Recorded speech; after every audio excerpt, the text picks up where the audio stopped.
Hello and welcome to the Global Church Project. I'm Graham Hill. Sef Carroll is a Fijian-born Rotuman. She is passionate about interfaith and cross-cultural relationships and gender and culture. Having lived in Australia since 1987, she has always maintained connections with the Pacific, particularly Pacific Islanders living in the diaspora. This includes work with the Pacific Island Women's Advocacy Services and the South Pacific Association of Theological Schools and the Association of Oceanian Women Theologians. Sef is keen to profile and elevate the voices of Pacific Islanders and especially the voices of Pacific Island women. Seforosa Carroll, welcome to the Global Church Project. Thank you. You've been very involved in national dialogues between Christians, Jews and Muslims. Well, what type of activities have you been a part of? Most of it is dialogue. So it's we meet and we talk about different things.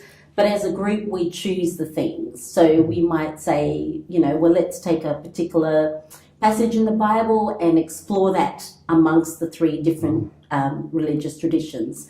One time, this was before my time, the topic of the Trinity came up. So, that became a source of dialogue and discussion in terms of what that means for Christians to actually have a triune God, and how that sits alongside a Jewish understanding and also a Muslim understanding of, the one God of monotheism. So that was, I hear, was a very interesting discussion.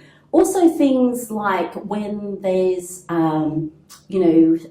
something that happens in community, like, September 11th, or something more internal, the three religious groups will come together and talk about how they may advocate together in the public space in terms of promoting kind of a good story of how relationships can help interfaith kind of relationships. And one prominent story is that of one of our congregations in Auburn. It's a Tongan congregation, and their church hall was actually on fire, and the link was that a Muslim youth had actually, started this fire. And so there was a kind of a lot of antagonism. But what they did was the two groups came together and walked the length of Auburn as a sign of solidarity and saying as well, we stand together irrespective of the kind of conflict that arises through misunderstanding and such like. Yeah, there's a lot of tension that sort of goes around the interfaith relations and around culture as well. What do you think are some of the ways that Christians can get better at engaging with people of other faiths? One is, I always say to my class, just get out there and do it. Underlying it, a lot of the hesitancy and the barrier, I think, is fear and not knowing. So one of the practical things I will say to my students is when you, on the first day, you say, at the end of the day, go into your community and actually see what's there. And it's very interesting because in all my classes, I always have one student coming back and saying, and this was a student from Tarahumara who came back and said, I've lived in Tarahumara for X amount of years and never realised that there's a good wara in my neighbourhood. So it's creating a kind of like awareness of what's there. The other is to learn and read. Once you know the kind of community your neighbourhood is, the makeup of that community, learn about those, religious traditions. The other is connecting. You often find that a good wara will have a connecting point. So it's finding who that focal point or person is in that community and actually having a casual talk. It doesn't have to be a formal dialogue straight away. So it's getting to know each other as an everyday conversation.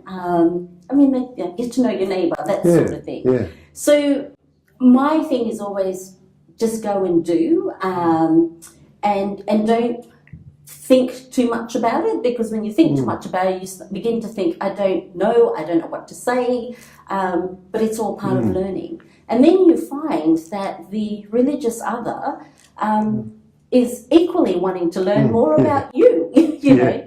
So, and the other is, well, there's the informal kind of practical things that you can do. And the other is the formal study, you know, learning more about what dialogue is about, the theology of what interfaith dialogue is about, and the kind of religious or Christian tradition that shaped how we understand the religious other. So those are the different ways I think that we can get better at this. How open are churches in the Pacific to the idea that climate change might be a result of human actions, and that as Christians we have to take a responsibility for changing the way we behave? So is this a common conversation, or is it growing? How's it? Oh, we hope it's a growing conversation. It's an emerging conversation among some, but not enough. And because the dominant narrative is, well, it's a number of things. One is the Noah's covenant, so the rainbow theology, which is the ark will come again, so we'll passively wait. And the other is God is punishing us for our sin, so, you know, we deserve this. And thirdly is the end times are here. So, you know, this is all part of God's doing. The connection or looking at the role of human beings in climate change impact is still a very silent conversation. And yeah, it's a journey of actually rethinking how we understand God, how we understand theodicy, and also stewardship in the Pacific. And ironically, you know, the Pacific, like my people, you know, my ancestors had a interconnected, interrelated worldview of how things connect. Human beings weren't separate to the creation. They learned to read the stars. They were voyagers, you know, so they learnt the seasons of, you know, of the turtles and the fish, and they knew when to fish and when not to, you know, use up all turtle meat, and et cetera, et cetera. But with colonisation and Christian mission, with the received legacy of that, came the dualism that separated human beings from creation. And my thesis, underlying thesis, is that the very thing or epistemologies that they need to help them engage with the reality of climate change now is the very thing that we've been taught to treat with suspicion.